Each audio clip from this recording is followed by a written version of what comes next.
बिस्मिल्लाहिर्रहमानिर्रहीम। अस्सलाम वालेकुम नाज़रीन, मैं हूं आपका मेज़बान इरफ़ान पाशा।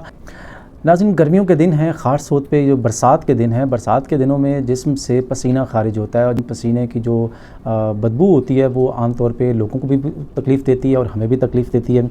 होता यह है कि हमारे यहाँ जो पसीना होता है उसकी बदबू हमें ख़ुद तो कभी कभी इतनी बुरी नहीं लग रही होती या महसूस भी नहीं हो रही होती, लेकिन हमारे पास जो उठने बैठने वाले लोग होते हैं, हमारे दफ्तर में, हमारे स्कूल कॉलेज में, हमारे दुकानों में या हम कहीं भी जाएं तो घरों में आसपास के जो लोग हैं उनको ही महसूस होती है। लेकिन जो हमारे करीबी होते हैं, बहन भाई होते हैं, वो तो उनको भी शायद इतनी महसूस नहीं होती क्योंकि वो शुरू से आपके साथ पले बड़े होते हैं। लेकिन जो कभी कभी आपसे मिलते हैं, मुलाकात करते हैं, उन्हें वो बहुत तकलीफ़ देती है।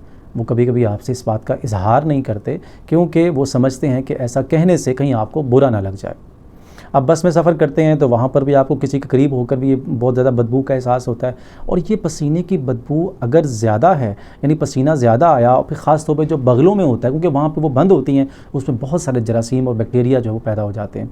वो जो बदबू होती है वो बहुत ज़्यादा होती है। आपको पता है कि जो बगलों में जो पसीना होता है उसकी बदबू इतनी ज़्यादा क्यों होती है?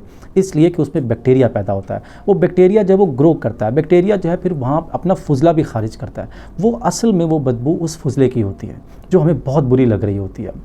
तो याद रखें कि पसीने की बदबू को ख़त्म करने के लिए हमारे यहाँ जो कॉस्मेटिक कंपनियां हैं उन्होंने इसके लिए हमें ब्लैकमेल करना शुरू कर दिया है और बहुत सारी इस तरह की चीज़ें उन्होंने प्रोडक्ट्स बना ली हैं कि अगर आप नहाने के बाद एक दफ़ा जिस्म पे ये लगाएं, उसके बाद थोड़ा सा पानी डाल लें, फिर जिस्म में बदबू नहीं आएगी। नाज़रीन, अगर आप चाहते हैं कि आपके जिस्म से बदबू ना आए तो इसका बहुत अच्छा जो टोटका है वो ये कि आप जिस पानी से नहाते हैं उस टब में या उस बाल्टी में थोड़ी सी फटकरी का टुकड़ा आप उसमें डाल दें नहाने के बाद। यानी आपने नहा लिया, नहाने के बाद उस टब में या बाल्टी में जब 4-5 जो डोंगे रह जाएं पानी के, उसमें आप फटकरी का टुकड़ा डाल दें। थोड़ी देर फटकरी उसमें पड़ी रहेगी, फिर उस पानी जो है वो उसमें 2-3 डोंगे जो है वो डालकर अपने ऊपर डाल लें तो आपके पूरे जिस्म से वो पानी बह जाएगा, तो बदबू से आपकी जान छूट जाएगी। तो नाज़रीन, जब बगलों से बदबू आ रही हो तो हमारे यहाँ लोग आम तौर पर बहुत पैसे खर्च करते हैं। कभी रोल ओवर लेकर आते हैं, वो एक छोटी सी शीशी में होता है, एक क्रीम सी होती है जो बगलों में लगा लेते हैं, या फिर ये कि डिओड्रेंट्स होते हैं वो इस्तेमाल करते हैं, मुख्तलिफ़ केमिकल्स होते हैं। याद रखें कि ये जितनी भी चीज़ें हैं ये इनमें ज़्यादातर केमिकल होते हैं, इनके अंदर ज़्यादातर जो है वो अल्कोहल का इस्तेमाल होता है और ये आपकी स्किन के लिए भी अच्छा नहीं है। और इसके साथ याद रखिए कि ये स्किन कैंसर का बायस भी बनती है इनका ज़्यादा इस्तेमाल जो है। इसका आसान सा तरीका है, नंबर 1 ये कि अगर आपकी बगलों से स्मेल आती है, ज़रा तकरीबन सभी की आती है, तो 2-4 कतरे लीमू के लेके आप बगलों में वहाँ पर मल लें। सारा दिन आपका इससे जो है वो आराम से गुजर जाएगा। इसका दूसरा तरीका ये है कि थोड़ी सी ग्लाइसरीन लें, ओरिजिनल ग्लाइसरीन, सिंथेटिक नहीं। उस ग्लाइसरीन को लेकर उसमें 2-4 कतरे लीमू के डालें और वो लगा लें आप। अगर ये आप कर सकें तो ये बेहतरीन इलाज है ये दोनों इस चीज़ के। बाद लोगों को जो लीमू है वो थोड़ा सा चुभता है, जिसका दूसरा इलाज ये है कि आप नहाने के बाद फटकरी को थोड़ा सा पानी में गीला करके तो अपनी बगलों में थोड़ा सा उसको मल लीजिए। सारा दिन बदबू से जो है आपकी जान छूटी रहेगी, आप इससे मुब्तला नहीं होंगे। मैं आपको एक बार फिर ये बता रहा हूँ कि ये जितनी भी कंपनियां हैं जो इस नाम पर आपको लूटती हैं, खूबसूरती के नाम पर और कॉस्मेटिक्स के नाम पर, इनको पैसे देने के बजाय अपने पैसे अपने ऊपर लगाएं, अपने बच्चों पर लगाएं, अपने घर वालों पर लगाएं। इन चीज़ों पर पैसे क़तन ज़ाया ना करें। हमारे यहाँ छोटे छोटे बच्चों को जो है ना ये शौक़ पैदा हो गए हैं। वो छोटे छोटे 10-10, 12-12 साल के बच्चे हैं, उनको डिओड्रेंट्स चाहिए, उनको रोल ओवर चाहिए जिस स्मेल आती है, उनको फेस वॉश चाहिए। 12-12 साल के बच्चे हैं और उनकी स्किन इंतहाई नाजुक होती है और वो ये अल्कोहल वाले या जो है वो बेस जो होती है, जिसे हम कहते हैं यानी जिसे हम आमतौर पर एक एसिड होता है ना, उसके मुकाबले में एक बेस होता है। तो जितने भी साबुन है सारे के सारे ये बेस के बने होते हैं, इनमें बेस होती है, ये आपकी स्किन को ख़राब करते हैं।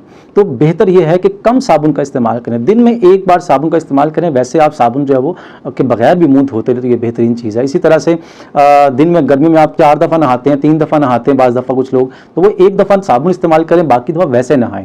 और फेस वॉशेस का इस्तेमाल और ये रोल ओवर का इस्तेमाल और डिओड्रेंट्स का इस्तेमाल, ख़ास तौर पे जो हमारे यहाँ बॉडी स्प्रेज आ गए हैं, बॉडी स्प्रे का इस्तेमाल बिल्कुल ना कीजिए आप लोग। ख़ास तौर पे जो 15-16 साल से छोटी उम्र के बच्चे हैं उनको बिल्कुल भी ये बॉडी स्प्रे इस्तेमाल नहीं करना चाहिए। स्किन को ख़राब करते हैं, स्किन के कैंसर का बायस बनते हैं। अक्सर आपने देखा होगा छोटे छोटे बच्चे हैं 12-12 साल के, 16-16 साल के, वो फेस वॉश का इस्तेमाल बहुत ज़्यादा करते हैं। आप उनकी स्किन को देखेंगे, स्किन बहुत हार्ड हो जाती है उनकी, या उनके स्किन पर दाने निकलना शुरू हो जाते हैं। शुरू वो इसीलिए करते हैं कि जी हमारे स्किन पे दाने निकल रहे हैं, हालांकि वो दाने जो है वो बसा औकात उस उम्र में उस एज में वो नेचुरल होते हैं। तो वो अपनी जो ऑयली चीज़ें उनका इस्तेमाल बंद करें, या दूध से बनी हुई जो चीज़ें हैं या ड्राई फ्रूट्स का इस्तेमाल थोड़ी देर रोक दें, ये दाने ठीक हो जाएंगे, या अपने किसी स्किन स्पेशलिस्ट को जो है वो चेक करवा लें।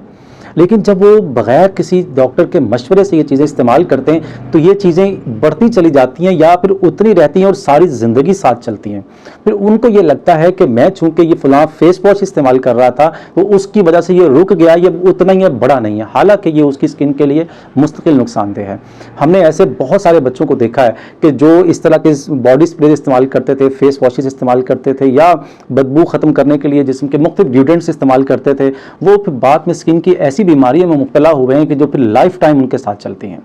उम्मीद करते हैं कि आपको हमारी ये नसीहत भी पसंद आई होगी।